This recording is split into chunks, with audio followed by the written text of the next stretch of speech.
Hi, everyone. Welcome back to the Passion and Purpose podcast. I'm pumped for you to hear this conversation with my longtime friend, David Crowder. Crowder is an incredibly gifted musician and songwriter who's won countless awards and written many powerful anthems for the church. Today, we talk about what influences and inspires him as an artist and how he's managed to continue to bring fresh expressions of worship to the church over all these years. So welcome to my conversation with Crowder.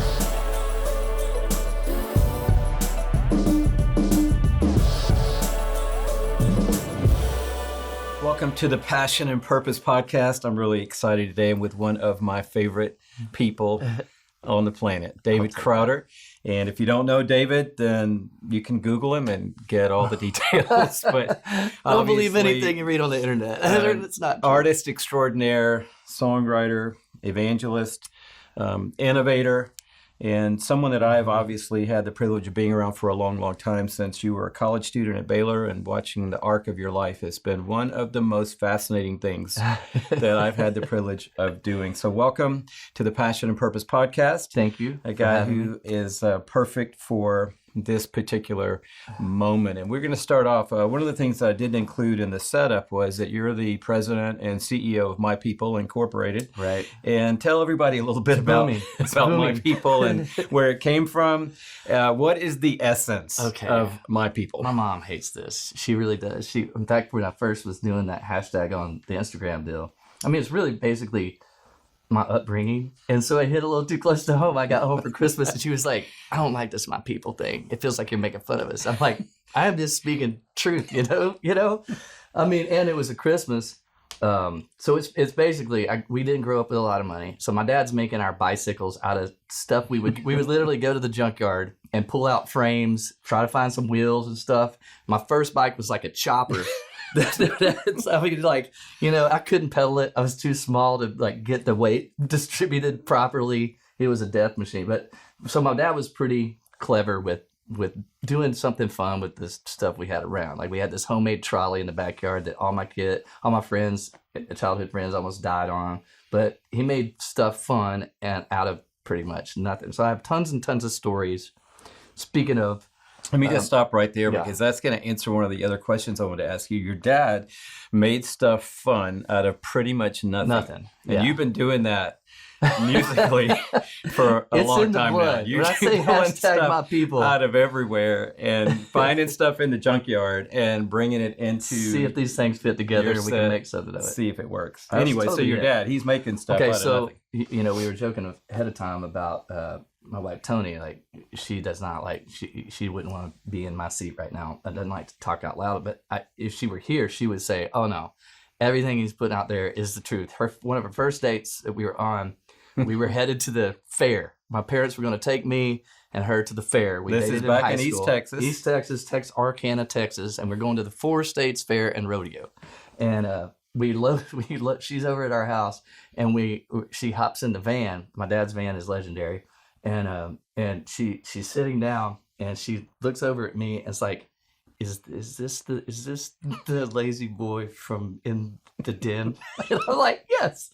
She's like, you took the chair out of the house and put it in the van. I go, nobody's gonna be using it while we're gone, and we ride in comfort, kick back, just enjoy. And so that's the hashtag My People. It's legit. I've got lots and lots of stories of the Crowder upbringing, and but my dad, like you said, he I think there's something to it that you can find beauty in stuff that maybe it's circumstances that are hard that you make the best of, and I love trying to do that with a lot of aspects of life, including the music. Tell us about that. I mean, I know there's a lot of even in that van, there's a bunch of funny stories in that van which you might want to tell us one of. But what from your upbringing has shaped the way you see life or the way that you pursue what you feel like God has called you to do? Because you have your family is very iconic in a way.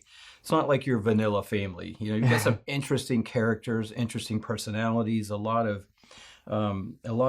grit and faith in your family. Your parents are incredible people of faith. and have been your whole life. So what coming out of Texarkana and coming out of the Crowder household has really shaped the way you do what you do? I don't know what it is, but lately I think a lot about my dad, the way he brought us up, and discipline was a huge part of growing up in the Crowder family. And the relationship between discipline and discovery, and I think you've already kind of hit on it. It's like it took a lot of work to put together a trolley instead of going, figuring out where's the wires and the shed that's full of just junk, digging that stuff out, figuring out where the pulleys are that we can, but there was a work ethic that was intense. Every Saturday, my dad owned the insurance agency, but he also had a lot of rental property. So every weekend, Saturdays were spent, me and my brother going with my dad, throwing up drywall or laying down linoleum or pulling up carpet. I had a blowtorch in my hand probably before I had G.I. Joes.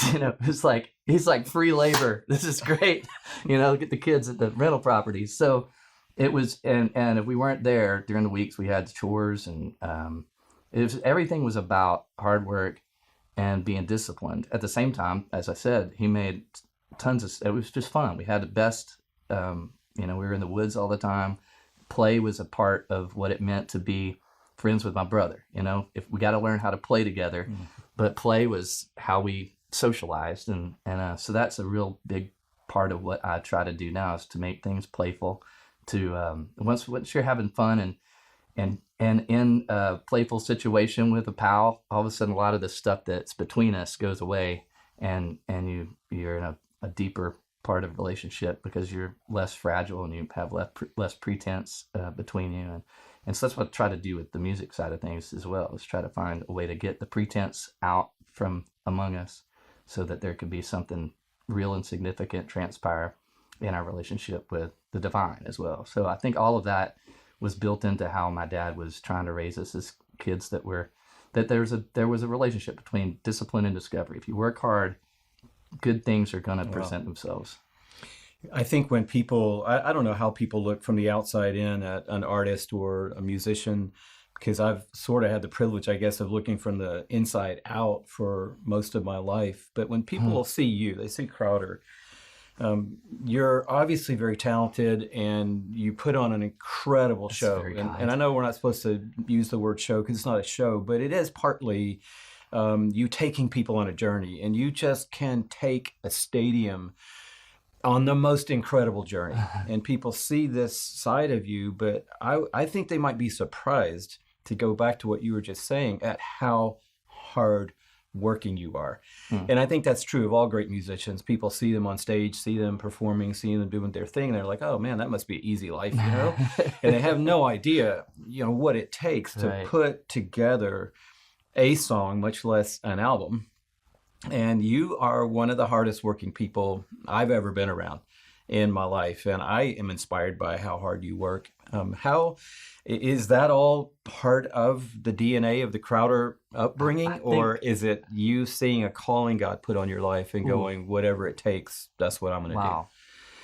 I think it's probably both of those. You kind of took the twist there at the end, because I think, as I said, there's that relationship between discipline, hard work, and discovery. I love that the more effort you put into knowing the person of Christ, or to know about God, you find these discoveries along the way. But it takes discipline and an effort to discover the divine, and it gets deeper and deeper the more work you put in. There's just a depth that's unfathomable. And I find that with pretty much every aspect of life. Like the harder you dig into something, the grander it gets, and the more you're surprised by the stuff that you find. And that also is I'm trying to make stuff that people, if they dig into, discover and find the same feeling I get when I stumble onto something. Like it's as simple as, like, when we go out to dinner together and I'm like, you got to try this. This steak will just blow your mind, and you want to share what you found. And I think that's a trait that's in all of us. When you find something beautiful, you want to go, check this out. This is crazy, right? But it takes work to find it, to make the discovery. Yeah, thankfully you put me on the Japanese A5 Wagyu, or which I that didn't could think, be a terrible which thing. I didn't It's think like, that I liked. And yeah, then you a said, pound- no, just try it. And I was like, oh my word, this is incredible. And now I've discovered that I can buy a spoonful of A5 Wagyu for the price of a meal. right. So this It's is not, really that's what I'm amazing. saying. I don't know if that's a good thing or a bad thing. In moderation. Yeah. So do you think you have a lane musically or not? Because I think people think you do. I don't know how people would define that. And if you do think you have a lane, if you don't, we'll move on. But if you do, how did you find that lane? I think that I was given a lot of freedom early on. Being on it, as you were mentioning, back when I was in college, our paths came together, and you guys were doing that Bible study choice at my first trip to Waco. I'm in choice Bible study there, and just visiting the campus. And we were just talking about this the other night. It's like crazy how influential that gathering was. But for me, our relationship began there. But then I was part of this church start, and when you and I started getting to do music together, there was just such a freedom that you gave that was like, I see and recognize that what you're doing on the campus of Baylor University, there's a niche, there's a thing that's out. People can identify with what's happening in those four walls there in Waco. I thought it was very specific to our geographic location and time and place. Mm-hmm. And you were like, man, these aren't your songs. There's other people that can share in your perspective. But there was freedom on the college campus to explore it, because what was normative and maybe what was happening in contemporary church, still, while there was beautiful things blowing up musically in the church, there was still, we were behind where college music was on a college campus. Everybody's listening to college radio and jam bands and, Widespread Panic and Dave Matthews, and nothing sounded like that with Vineyard and Maranatha stuff. And so there was the necessity, I think, for exploration, to go find things that I couldn't put my finger on yet.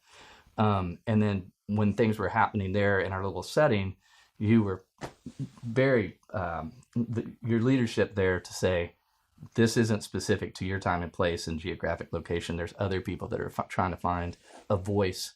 But you still were like, and what I want to do is to protect this unique thing that's happening. So I feel like my lane was immediately on the discovery side of things. It takes a lot of work and discipline to be able to, put chords together in a set list for a Sunday morning.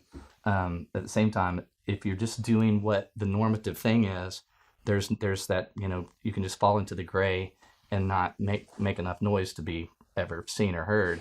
And I feel like we were kind of on that discovery side of things, exploring, trying to find the new sounds, the new ways to express ourselves as students that didn't have a lot of guides or rails to set our direction on. And you gave freedom to do that. But I understood early on that there is a space for exploration. And around the same time you're in school, so you're learning about stuff that you've probably been near your whole life but didn't know the words to put to what you were feeling and thinking and seeing. But there's a student that has been super influential, Raymond Louie. Mm-hmm. And he had this idea. He was like known as the father of design. And you know how much I really dig this dude. But he had this motto that was most advanced yet accessible. And I think that's always been my balance, is like, he would make a refrigerator look beautiful. And, in a time when it's like right in the middle of depression, he's making people want to spend money on their fridge, it's like, cause it looks so beautiful. And, in terms of industrial design, it had always just been functionality. And he really said, the aesthetics of where we live and how we function as humans should also make us feel grand and beautiful. And that really has been how to push your audience to a place maybe that they're slightly intrigued by, but not too uncomfortable that you lose them. And I think that's always been where my environment that would be my niche, is I'm trying to push people, trying to push myself, and at the same time keep the handles where you aren't just leaving everybody behind. Yeah, the music's incredibly accessible. I mean, obviously a song like God Really Loves Us, incredibly accessible. But then if you see the album that it is residing in, the body of work that it's residing in, there are so many mountains to be climbed. There's so many places you can go to explore. And I feel like you've always done that. You've given people something very simple and accessible and durable, but then there's always a few twists and turns in the road that people don't see coming. And I think it engages people intellectually in a way that they maybe didn't anticipate. Interesting. And I know part of that is because you are always engaged intellectually on lots of different levels, and you're reading all the time and you're exploring all the time, and your imagination is crazy. So how does that fit into your heart of evangelism? I think that's somewhere down underneath all this, is that your desire to see people engage with their creator and wanting to maybe create paths that maybe they do exist, but that person never seen that path before. Yeah. The word that comes up a lot to me is convergences. Like to try to, as you said, like create little. There's an experiential thing in all of us that I was saying earlier about college. Like I knew that this is true when I see a particular thing in my home, and I'm like, oh, man, I love the way this button feels when I press it. You know what? Or I remember one of the first things, the jam boxes. I remember as a kid, I always would go down the aisle at whatever store, electronic store, and I'd hit the stop eject button. And when that thing would just go, when it would go slow, I'm like, oh, this one's good. This one's good. Oh, do you feel that? That's a quality button right there. I would get so fired up. I'm like, oh, I'm going to save up for this one. A lot of lawns to mow for this one. All based on the experience of just because that it's stop eject button. It's just beautiful. So I think that there's things that we encounter that I think artists or creators pay attention to. And most of the time, especially if you've been at it for a while, most of the time what we see and notice are things that thing just popped right open. Like that's not the button we want. You know, and the tape's flying out. It's like, that's not the button we want. We want the smooth. But you see most often you see what's wrong or could be done better. That wasn't thoughtful. The way those tiles are laid, that's going to keep me up. That's going to keep me up. Yeah, you know. And so I think a lot of it is just wanting to let people who maybe are put together similarly to find something that, oh, this was meticulously cared for. There is a depth of that. If you want a surface view, that's totally fine. There are the handles and the stuff you can easily access or have access to, but if you want to look closely, there's a lot of time and effort spent, and it might seem, you know, unnecessary or trivial. But for me and people that I think are similar, like it's dumb things like in our house in a guest room, there's a desk, and on it there's like a collection of Ian Fleming James Bond novels. And if you happen to, there's a little typewriter that's got something written on it that should make the person there want to type something back, to have an exchange of communication, you know, from a distance. But if you open the drawer and have paid attention to the stuff that is around, there's like a little briefcase. It looks like a little spy briefcase. It's about this big. Okay, guys, now we're getting into the real mind of the Crowders right now. So pay attention. This is it right here. And if you open the briefcase, opens. What if you don't do any of those things though? Is that just like you just you're in the guest room? Crowders, you're just in the guest room. Yeah. But if you want to go deeper, explore more. If you open the drawer, you will find things in all of the drawers that are hopefully make you go away in the world and think and experience something like oh, this is connected to this. To find convergences, the way that that our experiences connect to each other and to previous experiences, and hopefully make you want to find other experiences that are joyful. I think a lot of it has to do with just giving joy and giving something playful, which connects to what you're saying. As I hope that what I'm making brings people to a better understanding of the broadness and the beauty that is God, and our Maker has made a world that is really beautiful, and that we too are created in His image and we're beautiful, and that part is tough to hear a lot of times. I have a hard time with the encouragement. So I need it, and I'm hoping to make stuff that people similar to me find something joyful. I know that it's easy to be on one side of the microphone and just do your art and let the microphone do the work. But you're on both sides of it, because there are people in your life that I've known about or known as long as I've known you that are on all parts of the spectrum of coming fully to embrace faith and embrace Jesus. And you are in it with them. And some of them you've been in it for a long, long time. And people who come across your path, your first thought is, how can I encourage them? How can I help them?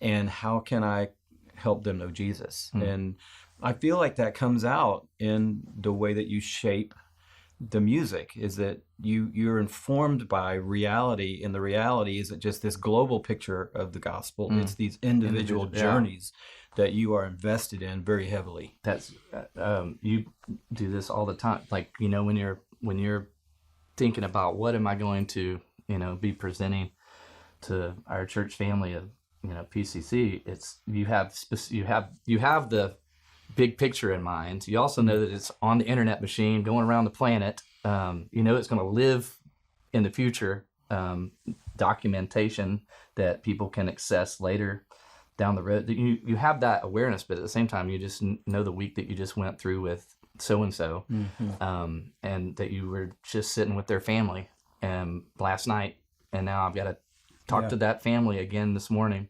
and speak truth. That is a similar thing with songs, is I know that there's a broader thing happening, and that there's a visibility I'm aware of. At the same time, I'm just thinking about my buddy so-and-so, and this is what he needs to sing right now. This is what he needs to hear this from this place that might bring some emotional clarity to what we just were talking about last night. There's that personal element, and then the understanding that, as you said, there's a lot of people in my sphere that aren't Jesus is King of Kings and Lord of Lords. They're like, I don't think any of this is true, and you're lucky to have a job, brother. That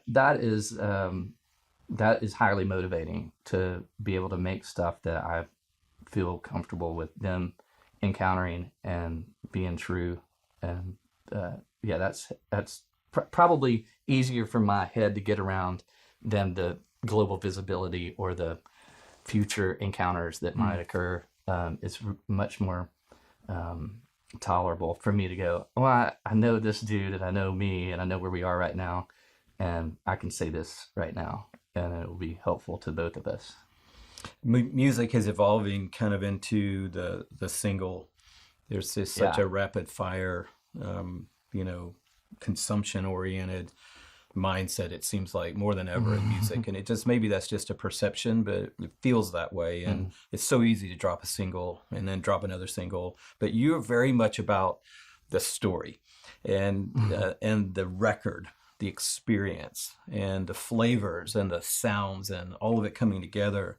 Has it been interesting, weird, different, or, not really a big deal at all, navigating through the digital single revolution when you think in my mind, you think in big picture story? I think it's, I feel like we're still doing the same thing we kind of were, in that there's always been this understanding that you need how he loves, so that the thing that you're trying to present as a whole, it has an entry point, and that still feels the case. Harry Styles will roll out singles, and then it leads me to his whole, I need more of this. It's like, I've got to find out what the rest of the thing is that he's been poking at. I still think that the entry points are there, and how that's for folks that are like me, and I feel like I've always been making stuff for people that are like me. And so I have still experienced music. I have more playlists than I used to. My playlists look like my mixtapes when I was a kid growing up. There's still that enjoyment of finding a mood to put myself in, where there are things that I'm pulling from everywhere and wind up outside of somebody's total work. But at the same time, I find a lot of those things that wind up in my single consumption playlists to lead me back into what maybe was poking around in Olivia Rodrigo's head when she's making that deal, you know, like how are all her songs all, you know, 1, 2, 3, 4, 5, 6, 7, 8, 9 on the, you know, global Spotify list hits. So there's also an entry way for people to experience more about what you're making. I think you probably know that. Well, when I think about you, though, I don't think about singles in my playlist. I think about albums. Like, there's no way I would just listen to 4 or 5 Crowder singles. I want to listen to the start and the finish and everything in between, and the way you put it together, because it all has a fit and a form. And I think around the time that this podcast is probably dropping out, you are putting a new group of songs into the story. Christmas album time. Is coming, which is pretty exciting. And the album, a compliment maybe, or a nod to Milk and Honey, absolutely, is called Milk and Cookies. Milk and Cookies. Everybody's like, is that really? And I'm like, yes, like, why not? Why not? Like, it's a part of Christmas. My mom still doesn't think that's the real title. She won't know it till she looks at it and be like, no, okay. Oh my goodness, is she gonna be disappointed? No, she's gonna be thrilled. She's gonna be thrilled. Mm-hmm. She just wants it to be that. Yeah. So she's like, there's no way you're gonna do we that. Came over, Shelly, myself, and the two of us and you and Tony sat down a few nights ago in your studio and just listened down to the whole album. We heard all of it as it was coming together, but just start to finish. And oh my word, it is classic. It's fun. Crowder. We're rolling laughing. It's funny. B, you're like, what? I didn't see that coming. Wow, where's that twist and turn? Has every kind of music imaginable on it, every style. Not every style, it's a little strong, but so many different styles. It hits so many different lanes of Christmas. It's so powerful in the way it points to Jesus. But it is a work. I can't really imagine just carving off a song here, a song there. It feels like I want to listen to the whole thing. And that's what you have been so brilliant at over this whole journey, is telling the whole story. And I just encourage you, if you know Crowder, you listen to Crowder music, you heard a single on the radio, get the album. Go figure out how do you buy an album? How do you get an album? It's hard to do now. It's confusing, right? Listen to the entire story. How do you keep, or do you even think about innovating? And if you do, how do you keep innovating? Because you'll make a record and I'll be like, okay, what are you going to do next? And then you do something next, and I'm like, how did you do that? That's really kind. I think it's the thing that, because every day I'll get up, I'm like, I don't want to get through this day without like being surprised, you know? And so a lot of it, you know, speaking of discipline discovery deal, it's like a lot of it is intentionally doing it different. Like, I'm going to make this album in a way I didn't make the last one. I think that was that was a necessary thing for me early on, is, okay, we did it this way this time. We're gonna move everything that we knew out of the way. We can't use the same stuff that we used last time, and that makes you create and discover, like, just new pieces of gear will shape a whole journey or a whole sound. What's of an one album. new piece of gear that you've discovered this year that just made you laugh and smile?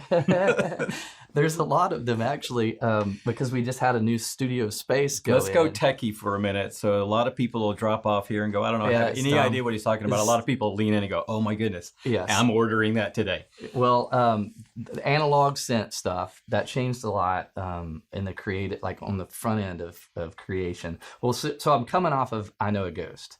That one would be like... the rules there were we're only going to do tracks, because I had moved to Atlanta. All my friends were over making hip hop beats, and I'm like watching them, and they would walk in a studio and some dude would play, you know, pull up his Dropbox folder and just start scrolling through, you know, verse chorus vibes.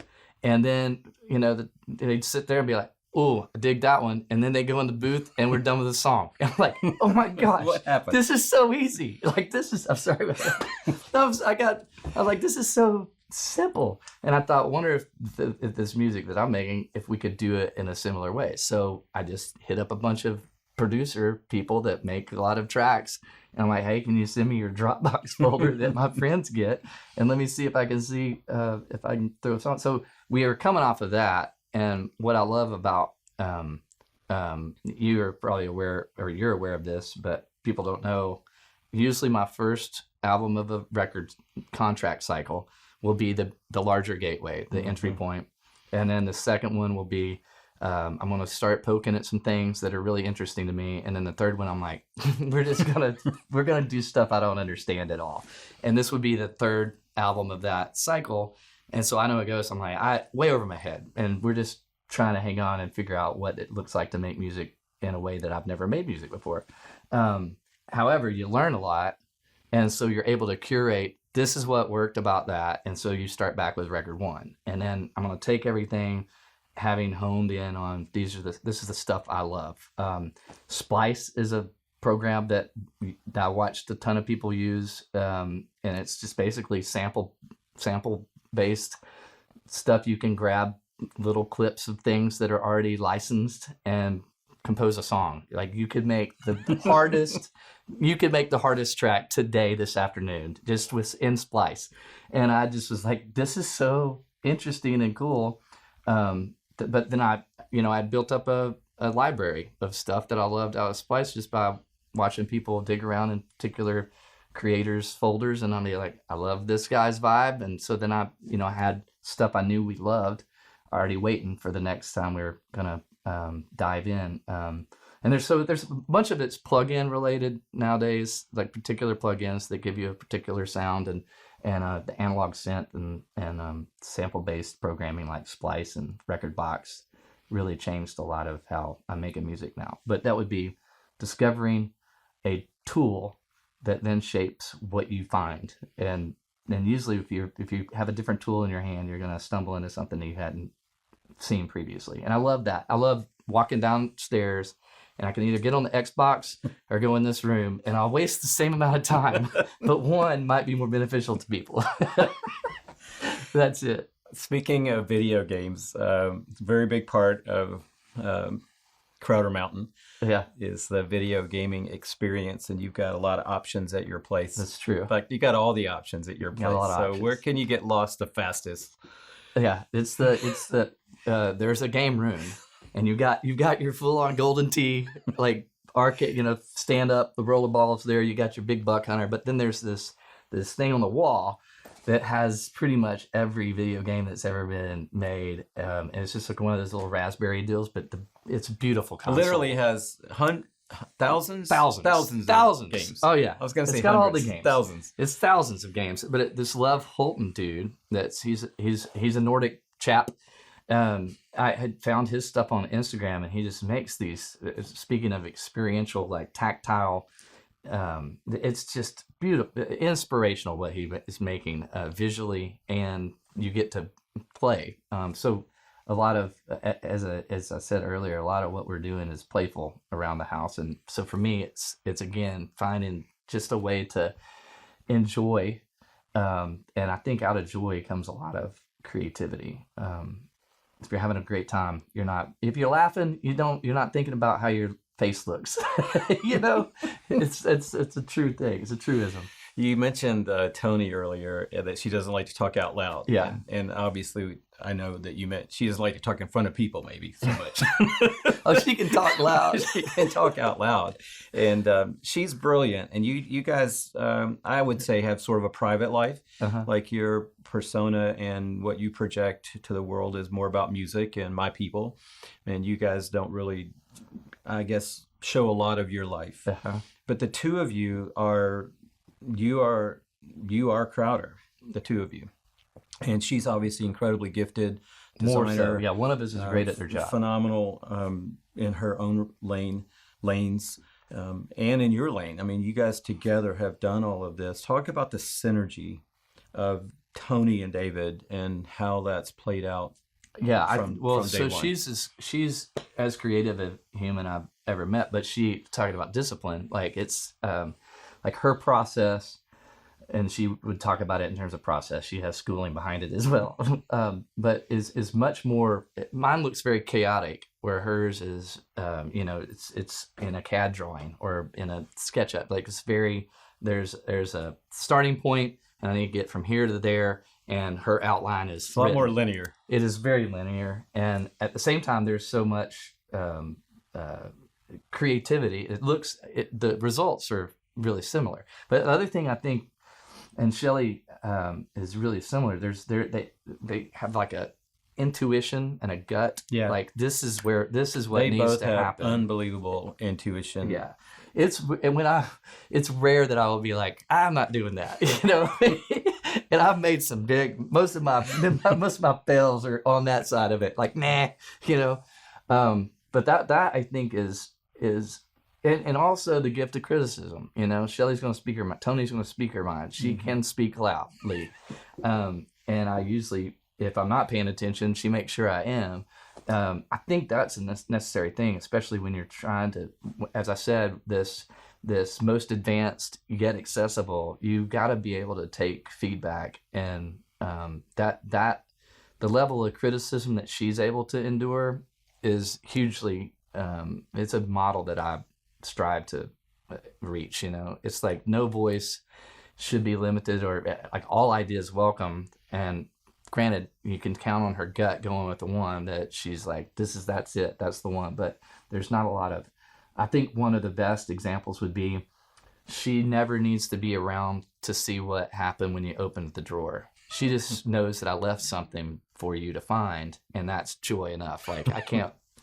That's going to be amazing. You might not ever find it. Maybe nobody sees that there were slides from someone's vacation of Epcot in our main powder room that everybody uses. No, probably they're not going to open that zippered little. Yeah. So I think that's. She also is selfless in that way. That's been a huge help and model for me to follow. Is that you don't have to be there to see somebody opened up the gift. You just need to have left something that is that brings joy, and know that you did that. I think that's also, speaking of evangelism, I feel like, there's sometimes that I don't need to open my mouth on a plane ride, and sometimes where the Holy Spirit's like, it's time to, leave something right here, right now. I think that watching her has been hugely advantageous to me and what I'm making in that respect as well. One of the things I love is looking over a lot of Sundays, most Sundays, and seeing you and Tony about row 4 right over here, just leaning in, part of the family, part of the community.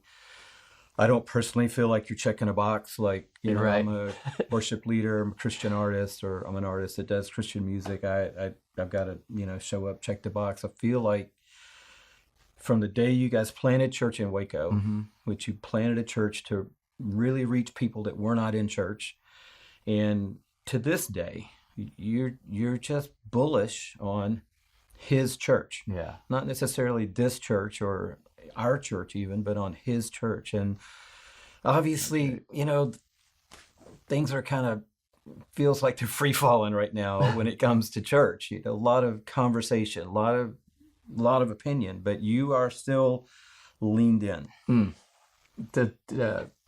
Well, for one, it's wonderful. You don't know this right now, but having been on staff for 16 years at a church, it's amazing to just get to go to church, man, and not get all the emails afterwards. It's fantastic. But should I start forwarding some of them to no, you? I don't need to see them or know about them. It's great. That part has been awesome. We've been here probably 10 years now, and thinking about that, just thinking that, when I first came, it's like, obviously Crowder's around, like, let's use it. But the way that y'all have allowed me, even on the front end, it was more like, I don't know what the DNA of this place is. And, I wouldn't know how to lead well because I don't know what we're growing here yet.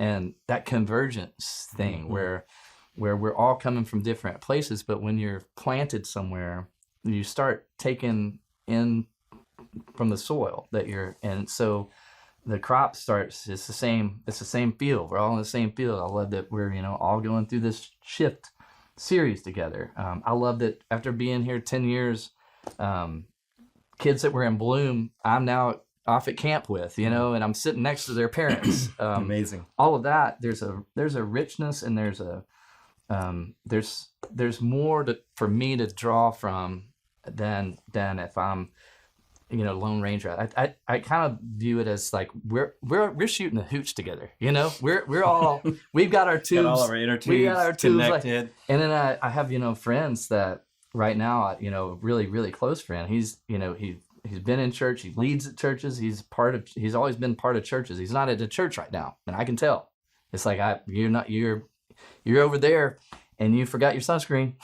If you were just, I can lean over, but hey, bro, I don't have my SPF, and I'm like catching on fire, bursting the plane. So I think there's like it's not just that there's safety. We're being on a journey together brings a richness to the journey. Like when you get to the end and you're pulling the tube out of the water, it's like that was the best, was it not? And it might have been a pain in the rear, it might have been some stuff that, we all didn't make it back without some scrapes and bruises and whatnot. But that's the choice that, to come back and use the same word. There's a discipline to relationship and community as well. Like to choose, I want to be a part. I want to be in your life. I don't, even when it gets tough and, us being, near each other in proximity, making things, working in church life, there's stuff that we've not always been on the same page about, but the choosing to stay and be in it, where there's a richness on the other side of conflict that you can't get as soon as you're like, I didn't like what he said this morning, I can't get behind this, I'm gonna check out this thing that's popping over here. You're gonna miss out on a lot of what you'll learn. And you learn by longevity and the stick-to-itiveness of what it means to be in relationships. I mean, you learn it most, I think, in marriages, but church is really close to that, and so it's not going to feel comfortable all the time, and you're not going to get what you want. But I think if you get past that part, there's really some amazing things that God will do in your life. I think you'll be different for sure. And the convergences, it's almost like being in a lot of my church experience, I relate to architecture in that, you used to go to these cathedrals and the building would resize you. Yeah. There's a lot of roteness and your experience of saying the same thing. Yeah. It's going to be this every time, ritual but your space shaped you. The doors were huge, and so immediately you're resized. Mm-hmm. There's a big vaulted dome, and I think that's what the convergence of God. Like if you're a part of God's family and a family that's together, that's the beauty of the new building. Is it's not about the space; it's about the people, and the people resize you, reform you. We together create this dome that points our vision up, and I think you miss out on all of that if you're floating down all by yourself. Maybe it's you and your wife, and you don't have any sunscreen. Yeah, it stinks. Well, I loved that idea of convergence, and I love that I think people here get such a more rich experience from your music, because of the proximity they have to you, and they know how authentic you are, that you live an authentic life, that you care about people. They've experienced that. Mm. They've experienced you caring about them and not just about what you do and what you create. And I think now when they listen to your music, they're getting an extra layer, if you will, which I wish everyone on earth could go to dinner with you and Tony 5 times and then listen to the music, because it just will make it even better. And I love that about you. And I mean, talking about conflict, even, you've always leaned into conflict. You travel with a band, so that's crazy. I mean, you've spent your whole life in a tour bus with a band, so that's hard in and of itself. And, but you always lean in with people into situations to try to resolve things, not to just brush over things. Yeah. Why do you do that? To go back, my dad was that way. I mean, nothing was slipping, it wasn't like we're going to sit here and eat quietly, while this big thing's sitting amongst the fan. No, it's immediately. We're going to talk about this tonight. But I think that's, as I said, the conflict is where because we have a very eclectic, especially like the group of people that I'm on the road with are from all, I mean, it's the map, the spectrum of personalities, backgrounds, current situations. It's America. It's America in a bus rolling down the road together. And I love it because there's also this mutual respect. I think that's part of what has been beautiful about getting to know you more over the years is there's this respect. I have like utmost respect for you, and you don't. I wouldn't get there. I would just see this idea of you being close to you. It just gets, like as you said, it just gets richer, and that's really how the collection of people that are on the bus aren't on the bus because we just got randos to see how eclectic we could get. It was really special people that I feel like our paths intersected. We love Jesus and want to figure out what it looks like to follow him. That part makes the conflict help to make us better, make us more like him. And if that's the intention, is, man, we're in relationship to know what it means to follow Jesus. That's a different thing to put your feet on. And it helps that you've got a bus full of people that's the utmost. You can always come back to that rudder and be like, we might be seeing this differently, but how do we love each other well, despite where we're coming from? And that would, you have to make the decision when you can feel the tension to engage it. And so it's a similar deal. We're not going to sit around the table and not discuss what the thing is in the room. And there's a mutual respect and an understanding that we're all loved by one another, and that's going to be really difficult to sever that. And so a lot of the folks on the bus have been there for a good bit of time, and the folks that aren't on the bus have gone on to bigger and better things. That's one of the things I love about it, is that usually it's waving goodbye, then cheering somebody on, and it's not, we haven't lost anybody to anything that was conflict related. That it was always something that was, I'm hoping for and praying for, that you'll take what we've got as a little community band of ragamuffins, and that you'll be able to take this journey to know what it is to be in love with Jesus and to model what it looks like to be his follower to wherever you're headed, and have that same ethos wherever they go. That's probably the hope. What is on the horizon that you're excited about? Kind of winding our conversation down a little bit, talking about the past. I do want to mention again, though, because we're in the season of it, but milk and cookies, a little bit of everything in this journey. There's pointy-toed elf shoes. There's Mrs. Claus, Mrs. C, the Ballad of Mrs. C, very prominent in the story, and that is classic Crowder, because it does have a parenthetical in the title. The Ballad of Mrs. C. She's so sick of the beard. That's hysterical. Yeah, and I'm not spoiling anything for anybody, but the beard may or may not go at the end of the song. Well, but you're always making more of it. People are asking. They're like, "So Crowder, is the beard ever gonna go? It's just maybe answered in this song. We don't know. Yeah, could be an analog for real life.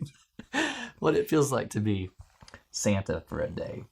No, it's a fun record. I can't wait for it to get out. It's one of the ones I've been more, just because the Christmas stuff is, it's a different deal.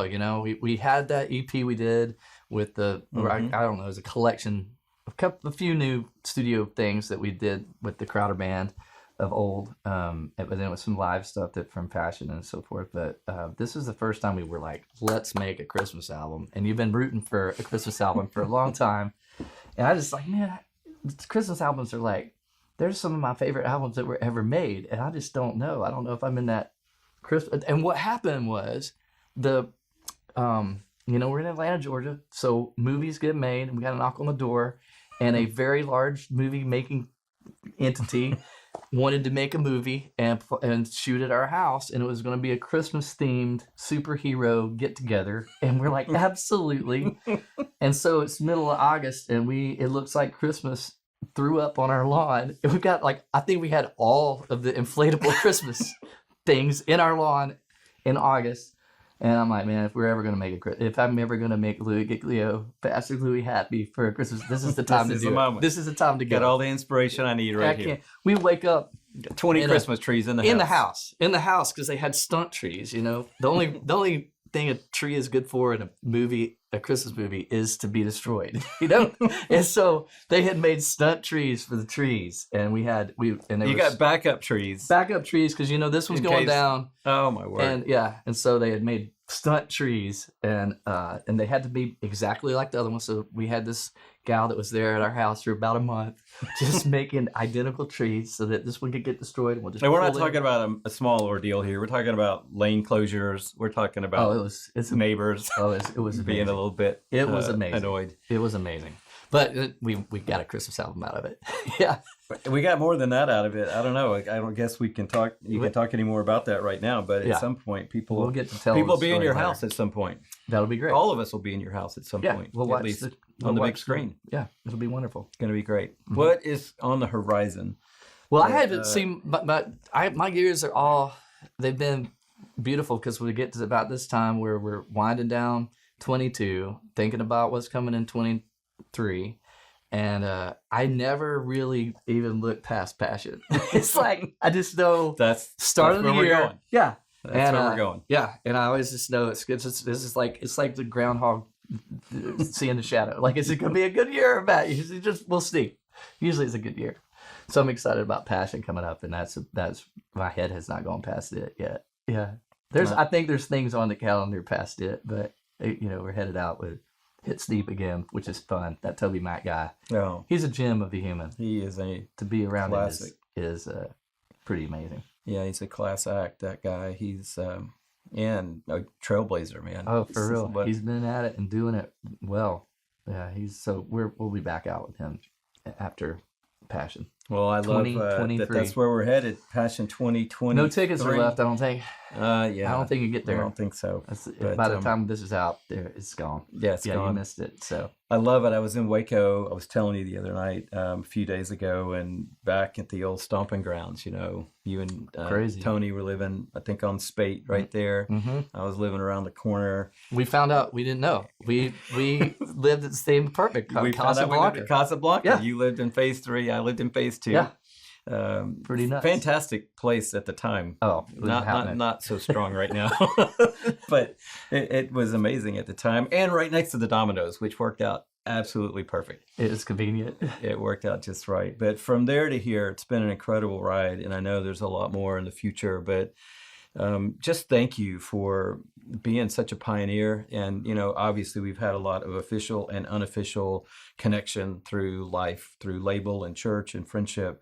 But you have spoken into my life so much and provided such a soundtrack for Shelley and for me, and you and Tony are just the best people, the best friends. And so thank you for that. I know it feels like kind of a lot of love going back and forth today, but I really mean it. And for us, it's just a real gift to have you guys in our life. So we feel absolutely the same, as you know. It's Crowder, everybody. He embodies passion and purpose in the best way. And so great having you on the podcast in real life. This is our first real life interaction. It's time, it's phone time, and this is wonderful.